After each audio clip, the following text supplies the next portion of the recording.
Here's a plot twist no one saw coming.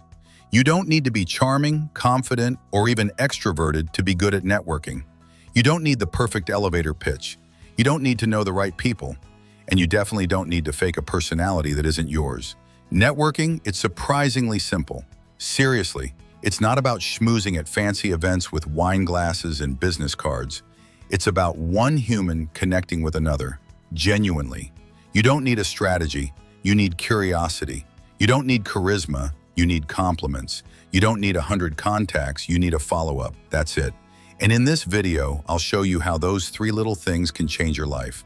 Because when you understand what makes people feel seen, remembered, and valued, you become the kind of person everyone wants to stay connected with, without trying to impress anyone. Let's rewind a bit. If you're like most people, the word networking probably makes your stomach twist. You imagine stiff conversations, fake smiles, people talking about their startups while you nod and pretend to care. You leave events drained, your voice hoarse from shouting over background music, and your pockets stuffed with business cards you'll never look at again. But what if I told you that networking doesn't have to look like that? What if it could feel natural, even fun?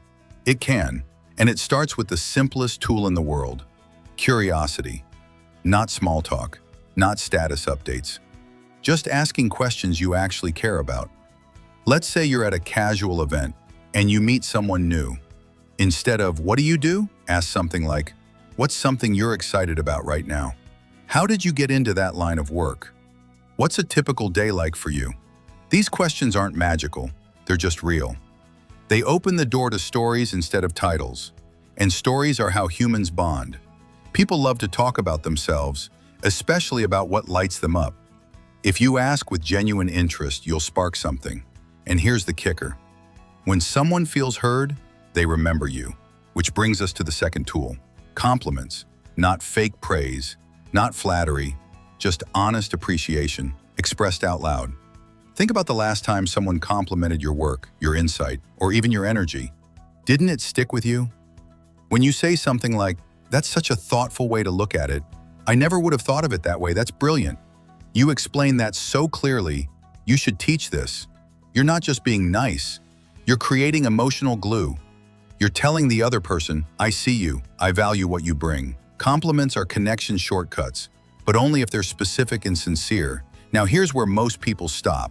They meet someone, they have a good conversation, they say, "Let's keep in touch," and then nothing.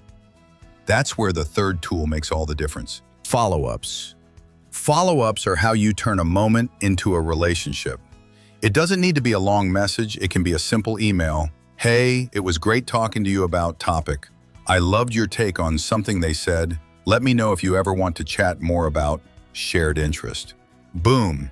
You just separated yourself from 99% of people who never followed through. Or if you're already connected, send a link to something you mentioned. Share a book or article they might like. Just check in weeks later and say, "I thought about you when I saw this." It's not about staying in their inbox, it's about staying in their mind. When someone sees that you remember them, they feel important. And when they feel important around you, that's the beginning of trust. And trust is the real network. Let's zoom out. So many people think networking is a performance. It's not. It's a pattern of presence. You show up, you pay attention, you remember. And if that sounds like too much, let me make it even simpler. Here's your new cheat code.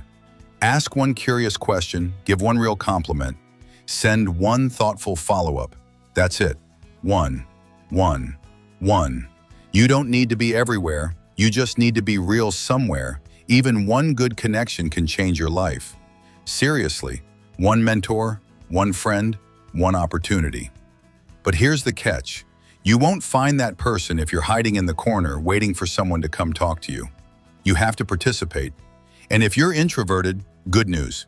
This style of networking is designed for you because it's not about quantity, it's about depth. One real conversation beats 10 surface-level ones, every time. And the best part, the more you do it, the easier it gets. You stop seeing people as scary. You start seeing them as stories. People aren't scary when you're curious about them. They're not intimidating when you're busy appreciating something they said. They're not unapproachable when you already planted a seed of connection and watered it with a follow-up. Networking becomes not a task, but a mindset. Let me show you a real-life example. There was this student, let's call him Jay. Total introvert, hated events, never knew what to say. One day he challenged himself, just ask one person one question. He met a speaker at a university panel and asked, "What's the best part of your job that no one expects?" The speaker lit up. They talked. Jay said, "That's such a cool answer. I never thought of that." He sent a follow-up email later.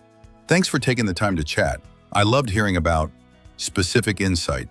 Would you be open to a coffee chat sometime?" They said yes. One conversation turned into mentorship. That mentorship led to a job referral. That job became a career path. Not because Jay had a perfect plan, but because he had a moment and he used it. That can be you. You don't need to be the loudest. You just need to be present, thoughtful, and brave enough to take that tiny step. So let's recap. Networking isn't hard. It's human. All you need are 3 simple tools. Curiosity complements follow-ups. That's it, and you already have everything you need to use them.